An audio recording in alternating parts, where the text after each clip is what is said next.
Welcome to the Daily Spiral. Okay, let's just dive right in. You know that feeling, right? You walk into a party, a coffee shop, or maybe the gym, and bam, it hits you. This feeling like every single eye is on you, judging your outfit, your hair, the way you're just existing. So, what is actually going on here? Why do we feel like the whole world is staring at us? Well, it turns out your brain, that little drama queen, is telling you you're the main character in some big, fancy HBO show. But let's be real for a second. Honey, no. What you're feeling, it actually has a name. It's a really common cognitive bias, which is just a fancy way of saying a mental shortcut that's not always right, and it's called the spotlight effect.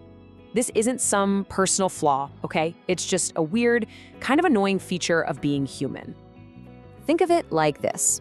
You've got this toxic roommate living inside your head, and its only goal is to convince you that you are the absolute center of the universe.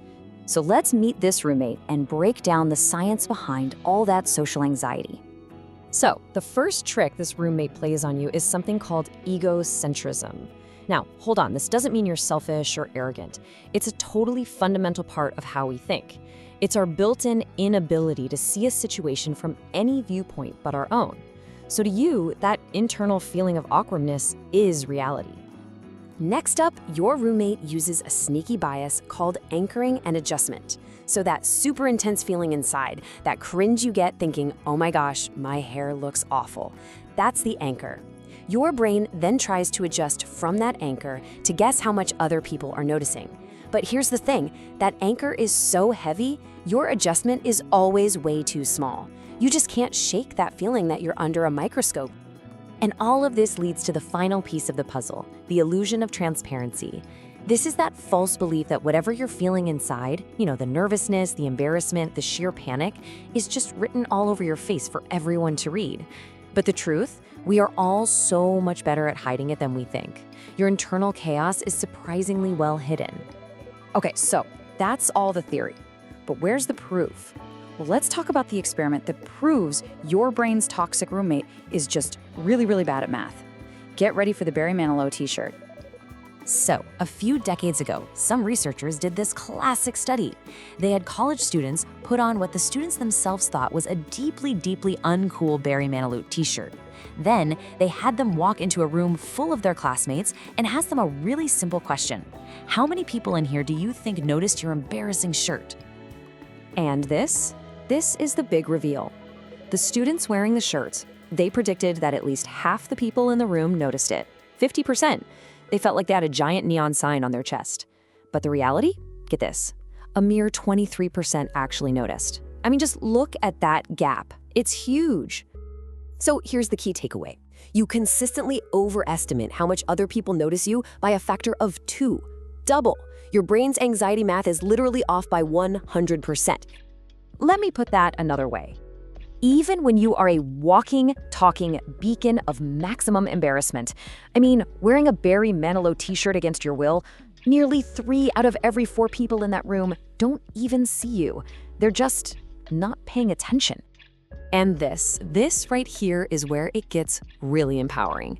Because if you're not the main character, then what are you? Well, you're an NPC, a non-playable character in everyone else's story. And that, my friends, is the ultimate freedom. Let's talk about how to reframe your reality and just log off from that anxiety. So, think of the spotlight effect as wearing a pair of ego vision goggles.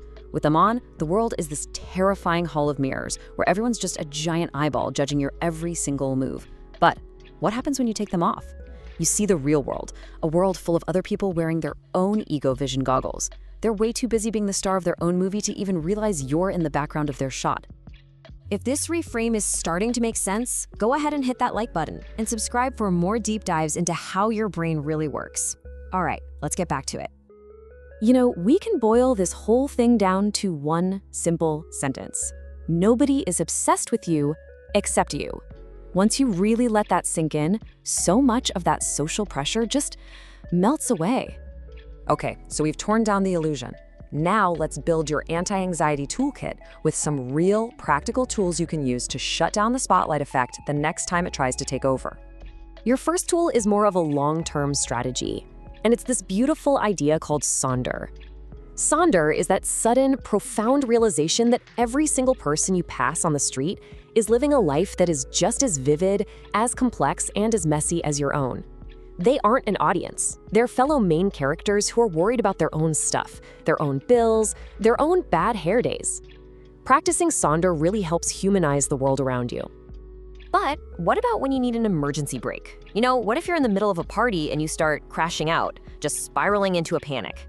For that, we need a hard reset for your brain. It's called the 5-4-3-2-1 grounding technique. It's so simple, it just forces your brain to focus on the outside world instead of that internal panic loop. You can even try it with me right now, seriously. Find 5 things you can see, now 4 things you can physically touch, 3 things you can hear, 2 things you can smell, and finally 1 thing you can taste. That simple act literally yanks your brain out of the anxiety spiral and plants it right back into reality. So, as we wrap up, I want to leave you with this question. We spend so much of our lives chasing the spotlight, right? Wanting to be seen, wanting to be validated. But what if the biggest source of freedom isn't being seen at all, but realizing you were never really being watched in the first place? Thank you for spiraling with us.